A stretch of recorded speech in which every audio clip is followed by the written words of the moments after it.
তাহলে দেখো যে অঙ্কের মধ্যে একটা জিনিস তো বলেছিলাম যে নতুনত্ব আসতে পারে, যে এবার যা এসেছে নাও আসতে পারে। যেমন সিম্পলিফিকেশনের একটা দিক ঢুকে গেল, অর্থাৎ যেটা আমাদের অ্যালজেব্রা পার্টের মধ্যে বলছে, ঠিক আছে, সে অ্যালজেব্রা থেকেও চলে আসতে পারে।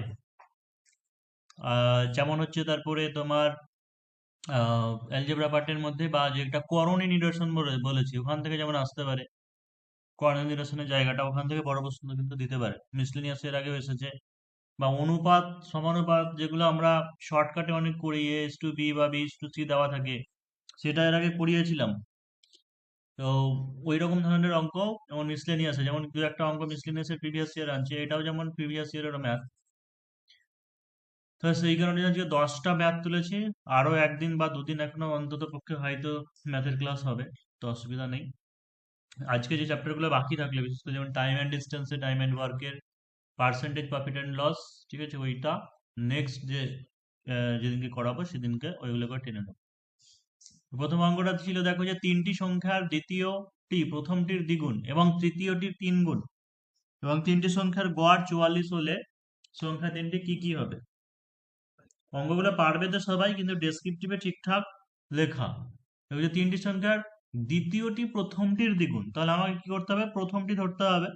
যে ধরি প্রথম সংখ্যা এক্স, ধরি প্রথম সংখ্যা এক্স, তাহলে দ্বিতীয় সংখ্যা, দ্বিতীয়টি কি বলছে, প্রথমটির দ্বিগুণ, তাহলে দ্বিতীয় সংখ্যা কি হবে, সমান 2x। এবং তৃতীয়টির তিন গুণ, তাহলে প্রথমটি তৃতীয়টির তিন গুণ, প্রথমটি তৃতীয়টির তিন গুণ, তাহলে তৃতীয়টি কি হবে, তৃতীয় সংখ্যা, এই সরি, দ্বিতীয়টি প্রথমটির দ্বিগুণ এবং তৃতীয়টির তিন গুণ, অর্থাৎ দ্বিতীয় সংখ্যাটি তৃতীয়টির তিন গুণ। তাহলে তৃতীয় যদি তিন গুণ হয়, তাহলে দ্বিতীয় কি হবে, 1/3 হবে। তাই দ্বিতীয় সংখ্যা কি হবে, 2x/3। শর্তানুযায়ী এদের গড় 44 বলেছে, অর্থাৎ x+2x+2x/3 ইকুয়াল টু 44 ইন্টু 3।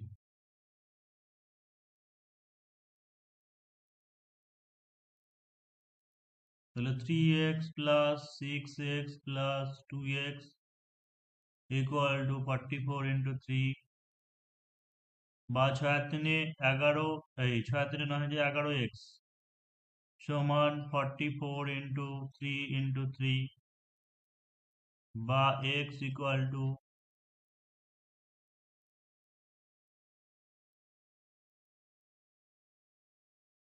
বা এক সমান তাহলে হচ্ছে 3×12=4×4=36। এটাই বলেছি যে ডিজিট গুলোকে কাটবে না, ক্যালকুলেশনটা এইভাবে করবে। কেউ আবার 11 ধরো এরকম আছে, 11×4=40, মাথায় মাথায় কেটে দিল, মাথায় মাথায় এরকম ভাবেও কাটবেন। তাহলে সংখ্যা তিনটি কি কি, তাহলে অতএব প্রথম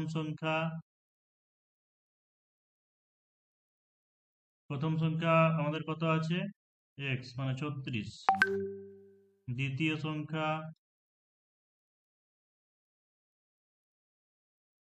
2x মানে হচ্ছে 72, এবং তৃতীয় সংখ্যা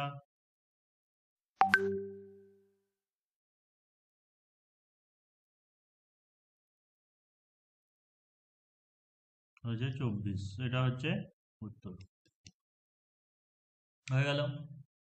নেক্সট আছে, এটা সহজেই, যে একটি সংখ্যার 40% অন্য একটি সংখ্যার 3/4 সমান হলে সংখ্যা দুটির অনুপাত কি হবে। তাহলে এখানে দুটি সংখ্যার কথা বলা আছে, তাহলে ধরি সংখ্যা দুটি x ও y। তাহলে শর্তানুযায়ী একটি সংখ্যার 40% মানে x এর 40% সমান কি হচ্ছে, অন্য একটি সংখ্যা মানে y এর 3/4 সমান। তাহলে এখানে দুটো শূন্য কেটে গেলে 2x মানে 2x/5 ইকুয়াল টু 3y/4। বা বজ্রগুণ হলে কি হচ্ছে, যে 8x ইকুয়াল টু 15y। এখানে ব্র্যাকেটে আবার এগুলো করে দিতে পারো, বদমাশি করার ইচ্ছে থাকলে, এই জন্য আবার হাফ নাম্বার কেটে নিতে পারে, যে বজ্র গুণ করে পাই। তাহলে x/y ইকুয়াল টু 15/8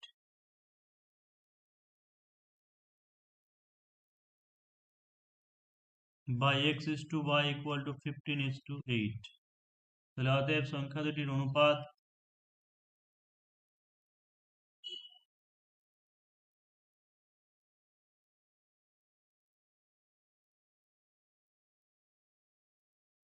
অবশ্যই কিন্তু এখন থেকে অভ্যাস করে উত্তর কিন্তু অবশ্যই লিখবে, না তো নাম্বার হবে না, 1 নাম্বার কাটা যাবে। এবার অনুপাতের অঙ্ক এই টাইপটা এর আগেও এসেছে, বা এগুলো হচ্ছে ক্লাস 8-এর ম্যাথ বইয়ে আছে। অনুপাত বলো বা মিশ্রণ বলো, এই সমস্ত চ্যাপ্টারে যে দুই প্রকার পিতলে তামা ও দস্তার পরিমাণের অনুপাত যথাক্রমে 8:3, 15:7, এই দুই প্রকার পিতল 5:2 অনুপাতে মেশালে যে নতুন প্রকার পিতল পাওয়া যাবে তাদের তামা ও দস্তার অনুপাত কি হবে? তাহলে কি হয়েছে যে প্রথম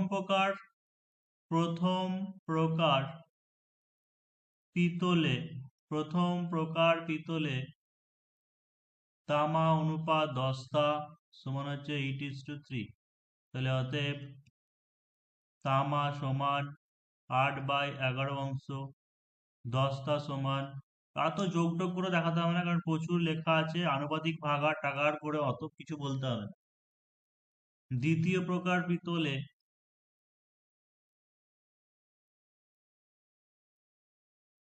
স্যার আমি এক্স ধরে করেছি, চলবে হুম তো? কি করে করেছ? এক্স ধরে প্রথমে ধরে নিয়েছি 5x এবং 2x। হ্যাঁ, সেটা পরে ধরবে, প্রথমে ধরতে পারো। তাহলে ওদের তামা হচ্ছে দ্বিতীয় প্রকারে হচ্ছে 15/22 অংশ, দস্তা হচ্ছে 7/22 অংশ হলো। এবার দেখো এখানে বোঝার আছে যে এই দুই প্রকার পিতল 5:2 অনুপাতে মেশানো হলো, দুই প্রকার পিতল, অর্থাৎ প্রথম প্রকার পিতল যেটা সেইটা 5 একক মেশানো হলো, আর দ্বিতীয়টা যেটা সেটা হচ্ছে 2 একক মেশানো হলো। এবার এখানেই তুমি কেউ 5 একক বলে কথাটা লিখতে পারো বা এক্স কথাটা লিখবে, মানে শুধু 5 লিখবে না, কারণ এই যে রেশিওটা আছে এটা তো অনুপাত মানে কি, অনুপাত মানে হচ্ছে কোনো একটা অ্যামাউন্ট, মানে কোনো একটা পরিমাপের সংক্ষিপ্তকরণ, সেটাকে বলা হয় রেশিও বা হচ্ছে অনুপাত। তাই সায়েস্তা যেমন পাঠিয়েছে দেখলাম যেখানে 5 গুণ করে দিয়েছো, উত্তর তো মিলে যাচ্ছে, হয়ে যাচ্ছে, কিন্তু নাম্বার ওখানে কেটে নিতে পারে কিছুটা, যে ওই জায়গাতে আমি অনুপাত যেটা আছে সেটা আমি কিছু পরিমাণ ধরবো, যে ধরি মানে দুই স্যার এটা প্রকার 5x পিতল। আর 2x ধরে নিতে হবে? হ্যাঁ, যে ধরি দুই প্রকার পিতল 5x এবং 2x পরিমাণে মেশানো হলো,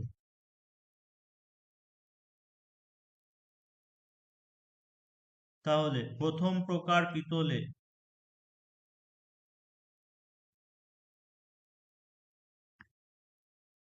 5x এককে পিতল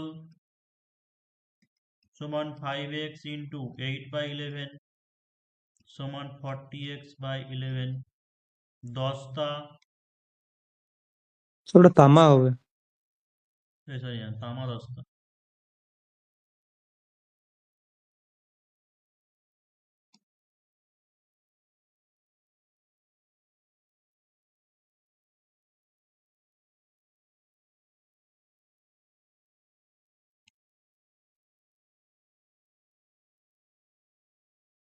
দ্বিতীয় প্রকার পিতলে 2x এককে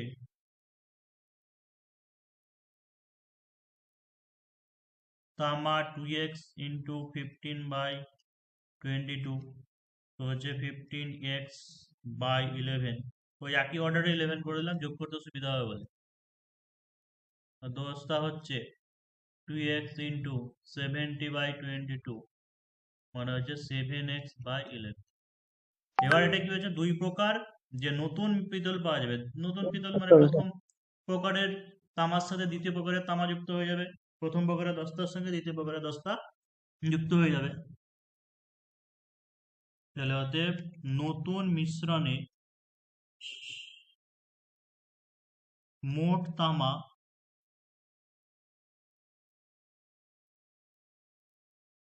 40x/11 যুক্ত হচ্ছে 15x/11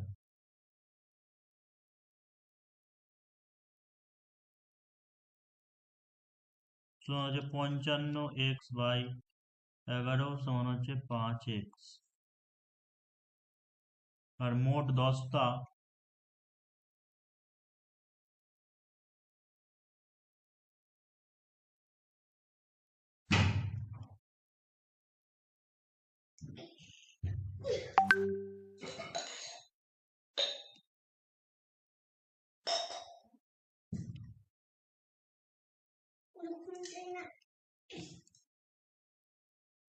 নতুন মিশ্রণে তামা ও দস্তার অনুপাত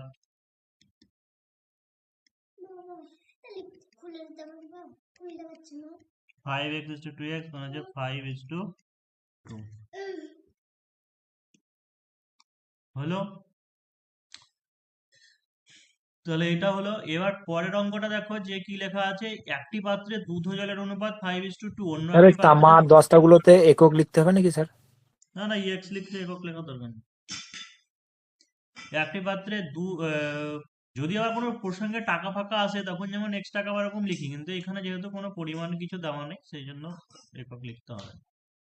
একটি স্যার ওই পাত্রে দুধ ও 2x জলের একক অনুপাত লিখেছেন যে, হুম ওই যে 2x একক লিখেছেন, হ্যাঁ প্রথমে এটা 2x এককে লিখেছি, মানে পরিমাণ বা কিছু একটা লিখতে গেছি সেই জন্য, ঠিক আছে। এইখানে কিছু তো দেয়নি এককটা। আচ্ছা আচ্ছা স্যার। একটি পাত্রে দুধ ও জলের অনুপাত 5:2, অন্য একটি স্যার পাত্রে যদি দুধ এটা ও- কেজি দেওয়া হয় কোনো অসুবিধা হবে? অবশ্যই, কারণ এখানে কেজি ফেজি তো তোমাকে গ্রামে বলেনি, ঠিক আছে। আচ্ছা একটি পাত্রে দুধ ও জলের অনুপাত 5:2, অন্য একটি পাত্রে দুধ জলের অনুপাত 8:5। ওই দুই প্রকার মিশ্রণ কি অনুপাতে মেশালে নতুন মিশ্রণের দুধ ও জলের অনুপাত 9:4 হবে। ঠিক আছে, এইটা তোমরা নিজেরা করবে, ঠিক আছে, বাড়িতে প্র্যাকটিস মানে করবে। এইখানে কি হবে, এটা যেটা বলে দিয়েছিল না যে এই দুই প্রকার মেশানো হবে, আর এখানে এটা বের করতে হবে। এই যেটা 5:2 এটা বলে দিয়েছে, এখানে ওটাই বের করতে হবে যে কি অনুপাতে মেশানো।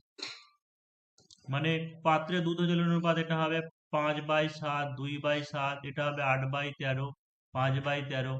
দিয়ে কি লিখবে, ধরি দুই প্রকার মিশ্রণ x/y পরিমাণে মেশানো হবে। তার মানে কি হবে, এইখানে x এ কি হয়ে যাবে, এটা 5x/7, এটা 2x/7, এটা হবে 8y/13, এটা হবে 5y/13। দিয়ে কি হবে, এই যে এই দুটো যোগফল হয়ে যাবে, মানে এই দুটো দুধ হয়ে গেল, এই দুটো যোগফল হলো জল হয়ে গেল, যোগ করে এই দুটোর অনুপাতটাই 9:4। আমি বলে দিলাম, মানে তোমাদের প্র্যাকটিসের সুবিধার জন্য আরো নিজেরা করবে।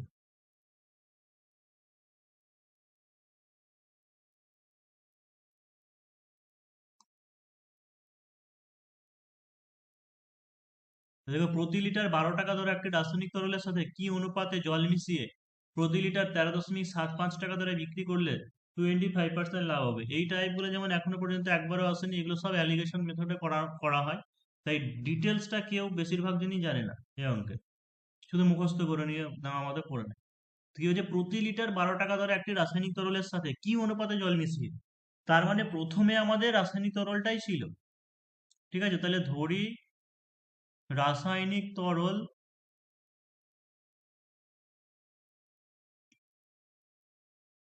আছে x লিটার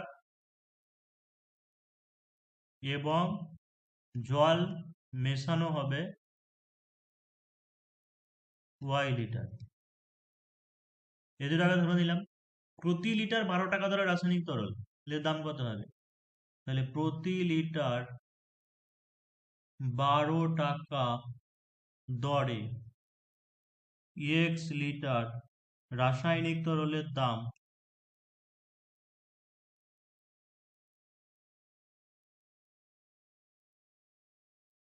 12x টাকা। এবার কি হচ্ছে, এর সাথে কি অনুপাতে জল মিশিয়ে প্রতি লিটার এত টাকা দরে বিক্রি করলে 25% লাভ হবে। তাহলে এই যে 25% লাভ, সেটা ক্রয় মূল্যের উপরে, তার মানে কি 12x টাকার উপরে হবে, কারণ প্রথমে তো জল মেশানো হয়নি, এরপরে জল মেশাচ্ছি বলে আমি 13.75 টাকা দরে বিক্রি করতে পারছি। তাহলে এই যে 25% লাভ সেটা 12x টাকাটার উপরে হবে, তাই এটা আগে বের করে রাখি যে 25% লাভে 12x টাকার উপর বিক্রয় মূল্য কত হবে? 12x ইন্টু 125/100 টাকা। ক্যালকুলেশনটাকে এইভাবে করতে পারো যে একদম ডিজিট না কাটাকুটি করে 12x করলাম, 25 দিয়ে কাটছি, 5 5 25, বাই নিচে কত হলো? 4 হলো। আবার কি করছি? 4 দিয়ে এবার কেটে দিলাম, 3 5 হচ্ছে 15x টাকা। ডিজিটকে কাটবে না, বারবার বলেছি ওখানে। এবার এটা তাহলে আমার হয়ে থাকলো যে 12x টাকার উপরে 25% লাভে বিক্রয় মূল্য হয়ে গেল। আর আমার কি বলেছে? রাসায়নিক তরল মেশালাম, মানে এখন মোট মিশ্রণ যেটা হবে সেটা x প্লাস ওয়াই হবে। সেটা বিক্রি করছি কত টাকায়? 13.75 টাকা ধরে। তাহলে মোট মিশ্রণ এক্স প্লাস ওয়াই লিটার 13.75 টাকা লিটার দরে বিক্রি করলে বিক্রয় মূল্য 13.75 ইন্টু হচ্ছে এক্স প্লাস ওয়াই টাকা। তাহলে শর্তানুযায়ী এই দুটোই তো বিক্রয় মূল্য, এই 15x-ও যা হবে সেটা মানেই তো আমার এটা 13.75 ইন্টু হচ্ছে এক্স প্লাস ওয়াই।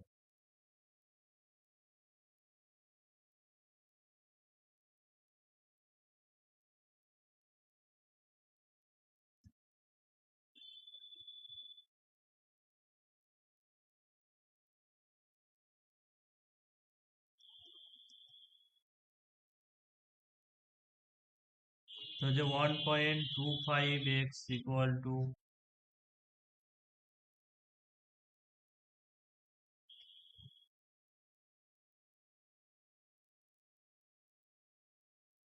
দশমিক তুলে দেওয়ার জন্য একটা লাইন করতে পারো, তাহলে হচ্ছে 1375 বাই হচ্ছে 125, 11 দিয়ে কেটে যাবে, অর্থাৎ X by Y equal to 11/1।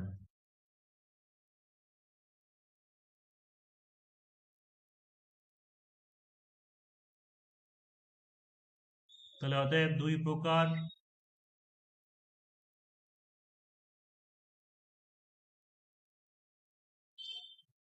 মিশ্রণ এত অনুপাতে মেশাতে হবে।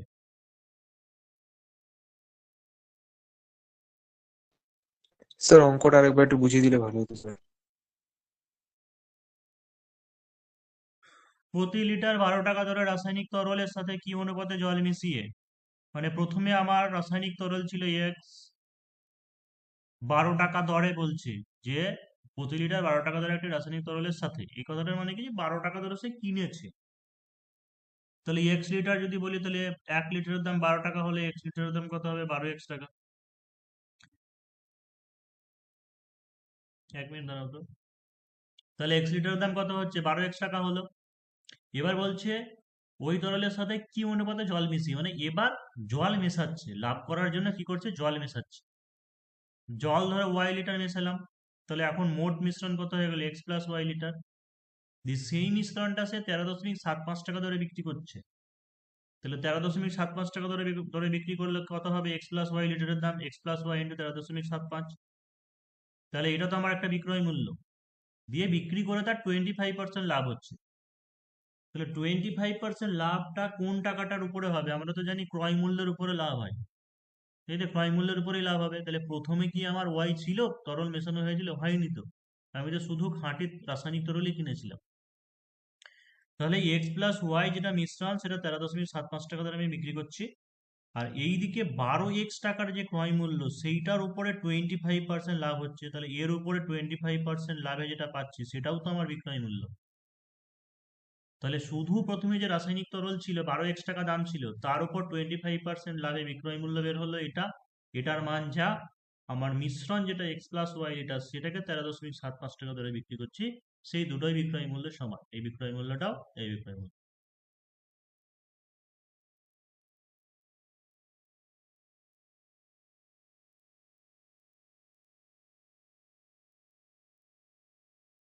এক গ্লাস শরবতের সিরাপ ও জলের অনুপাত 5:1। ওই শরবতের কত অংশ তুলে নিয়ে তার পরিবর্তে সমপরিমাণ জল ঢাললে গ্লাসের সিরাপ ও জলের পরিমাণ সমান সমান হবে? এক গ্লাস শরবতের সিরাপ ও জলের অনুপাত 5:1। স্যার তো বলতেছিলাম এই অঙ্কটা ডিজিট ভুল নেই